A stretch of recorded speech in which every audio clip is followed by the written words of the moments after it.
45ដូច្នេះខ្មែរយើងគឺថា1គឺ10 82000 ឬក៏112,000 អូខេចំណែកនេះវិញគឺ500,000គឺ500គឺ500ហើយនឹង1000គឺ500,000ថា500,000នេះគឺថា500,000ឬក៏50,000ចំណែកនេះវិញគឺថា500,000 ឬក៏ half a million កន្លះលាននេះគឺ1លាន half គឺពាក់កណ្ដាលលានគឺពាក់កណ្ដាលលានឬក៏កន្លះលានដូច្នេះនេះយើងអានបានថាកន្លះលានឬក៏ 500,000 ឬក៏ half a million ចំណែក06នេះខ្ទង់ពាន់ហើយខ្ទង់ពាន់ទៀត1000ដងគឺ1លាន1លានគឺ 1 million នេះគឺ1លាន million ដូច្នេះ1លានគឺមាន0 6ដងមួយមាន0 6ដងចំណែកខ្ទង់ពាន់គឺមាន0តែ3ដងទេក្បៀសថានៅក្នុងភាសាអង់គ្លេសគឺថាឲ្យតែមាន3លេខ3ខ្ទង់ហើយគេក្បៀសមួយដងហើយ3ខ្ទង់ទៀតគឺក្បៀសម្ដងទេដូចជានេះក្បៀសម្ដងបន្ទាប់ពី3ខ្ទង់បើសិនជាមានលេខនៅពីក្រោយនេះគឺគេក្បៀសម្ដងទៀតប៉ុន្តែអត់មានលេខពីក្រោយនេះគឺអត់ក្បៀសទេដូចក្នុងនេះ3ខ្ទង់ឬហើយក្បៀសពីក្បៀសនេះព្រោះអីមានលេខនៅពីក្រោយនឹងទៀតអូខេនេះបន្ទាប់ពីថា1លាន1 million នេះគឺ2លាន2 million 3 million នេះគឺ20លាន20 million នេះគឺ5 million 6នេះខ្ទង់600 6នេះអានថា600ប៉ុន្តែខ្ទង់ពាន់600,000 and 900អូខេគឺអានថានេះគឺ5លាន5 million 600,000 and 900គឺថា5លាននេះគឺ5លាន5លាន6សែន900ឬក៏5លាន60ម៉ឺន900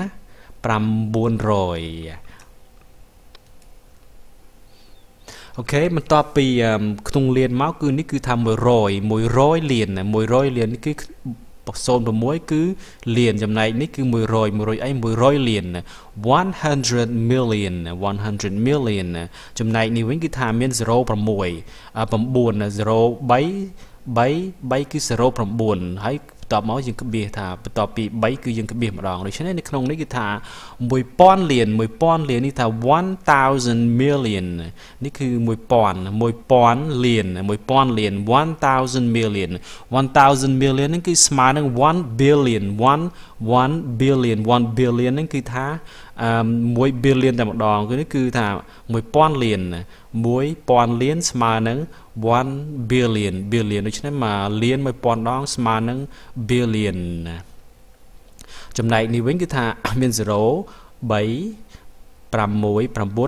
នេះគឺ0 12ដងគឺ1 million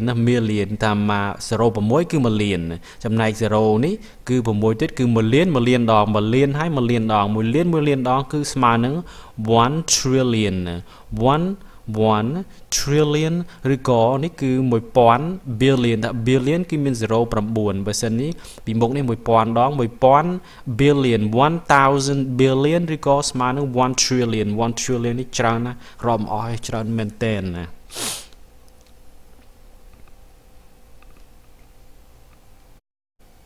អូខេថាយើងទៅរៀនអំពីលេខដូច1 2 3 4 5បន្ទាប់នេះទៀតយើងនឹងចាប់ផ្ដើមរៀនជាមួយនឹងលេខគឺថាលេខទី1ទី2ទី3ទី4អូខេ these are ordinal numbers ហ្នឹងគឺលេខបញ្ជាក់អំពីទីដូចជាទី1ទី2ទី3ទី4 Okay let's start with first នេះអានថា first ហ្នឹងគឺទី1គឺមានទី1 first second ទី2 third ទី3 fourth ទី4 fifth ទី5 sixth ទី6 seventh ទី7 8 ទី8 9th ទី9 10th ទី ទី 10 11th ទី 11 12th ទី 12 13th ទី 13 14th ទី 14 15th ទី 15 16th ទី 16គឺថាទី1នេះគឺអក្សរខុសគេថា first អន្តរ first ទៅវិញ first នេះគឺ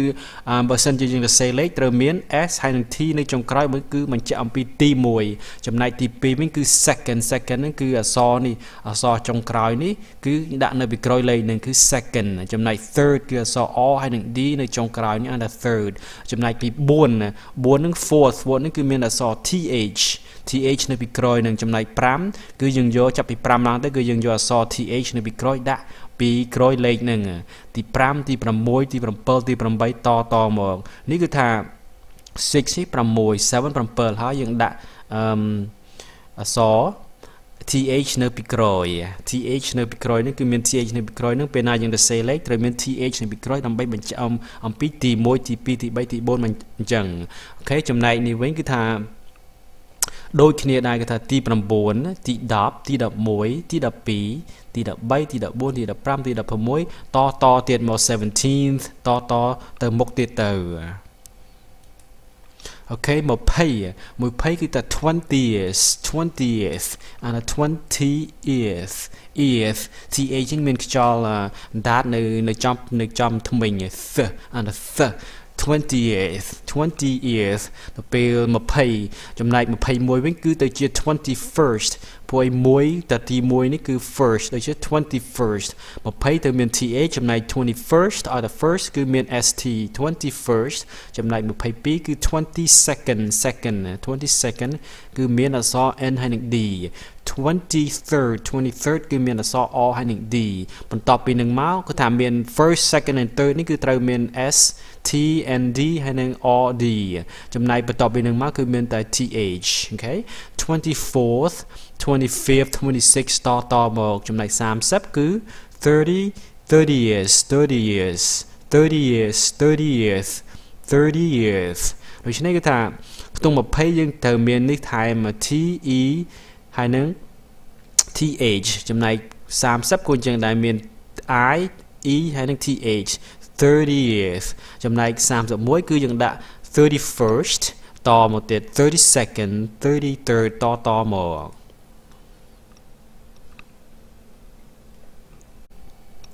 ដូច្នេះគឺថាលេខ ordinal numbers ហ្នឹងគឺថាលេខរៀងនឹងថាលេខទី1លេខទី2ថាលេខទាំងអស់ហ្នឹងគឺថាខុសគ្នាគឺតែលេខទី3លេខទី1នេះ first second and third បន្ទាប់ពីនឹងមកគឺធម្មតាមាន th នៅតាមក្រោយពេលណាយើងចង់បន្ថែមដូចជា21 22គឺយើងត្រូវប្រើលេខ1លេខ2លេខ3នេះឬក៏41 42 43គឺត្រូវតែប្រើលេខនេះនៅពីក្រោយដែរ Okay, this is What Time Is It? English Usage 1, DVD number 1 presents What Time Is It? What time is it? ពិធីប្រើភាសាអង់គ្លេសទី1នៅក្នុង DVD ទី1សូមជូនជាពេលវេលា What time is it? តើវាម៉ោងប៉ុន្មានហើយ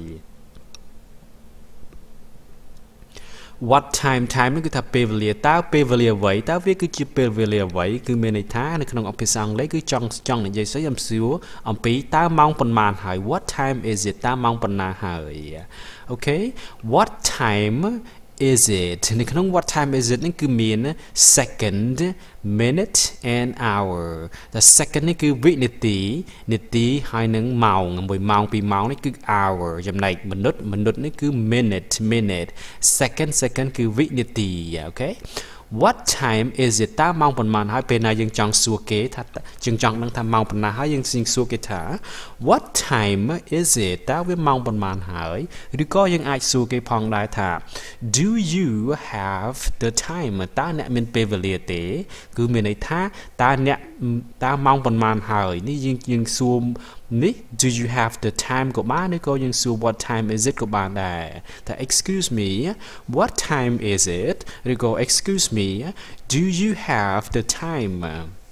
ថាសុំទោសតើម៉ោងប៉ុន្មានហើយគេពេលយើងឆ្លើយថាម៉ោងនេះគឺម៉ោង1គត់នេះគឺថានេះគឺ1 o'clock It is 1 o'clock so What time is it យើងឆ្លើយវិញថា It is 1 o'clock វាគឺម៉ោង1ហើយថាម៉ោង1គត់គឺយើងប្រើ 1 o'clock អូខេចំណែកម៉ោង2វិញថា it is 2 o'clock ម៉ោង3គឺយើងថា it is 3 o'clock ដូច្នេះម៉ោងដូចថាម៉ោងគត់1 2 3ហ្នឹងគឺថាយើងប្រើ o'clock អូខេចំណែកនេះវិញគឺថា it is 1:06 គឺថាវាគឺជាម៉ោង1 6 នាទីនេះម៉ោង1 6 នាទីនេះគឺថានេះគឺម៉ោងខាងនេះគឺយើងនិយាយពីម៉ោងចំណែកបន្ទាប់មកគឺនិយាយអំពីនាទីឬក៏ minute it is 1:06 អូខេចំណែកនេះវិញឬក៏ម៉ោង1 6 នាទីយើងអាចយើងអាចថាបានពីរយ៉ាងទី1គឺ it is 1:06 ឬក៏យើងថា it is 6 after 1 វាគឺជាម៉ោង1 6 នាទីឬក៏6 នាទីបន្ទាប់ពីម៉ោង1ថានេះគឺ6 នាទីបន្ទាប់ពីម៉ោង1ឬក៏ម៉ោង1 6 នាទីបានដូចគ្នាព្រោះអីនេះ6 នាទីបន្ទាប់ពីម៉ោង1 it is 6 after 1អ្នកខ្លះគឺគេនិយាយ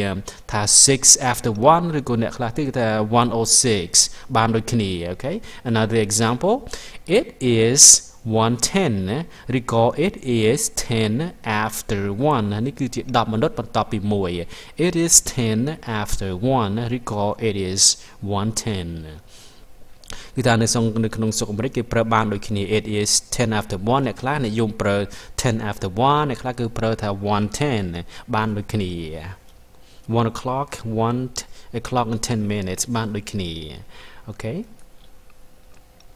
Okay, what time is it? តើវាម៉ោងប៉ុន្មានហើយគេ It is 9:15 9:15 ថាម៉ោង 9:15 នាទី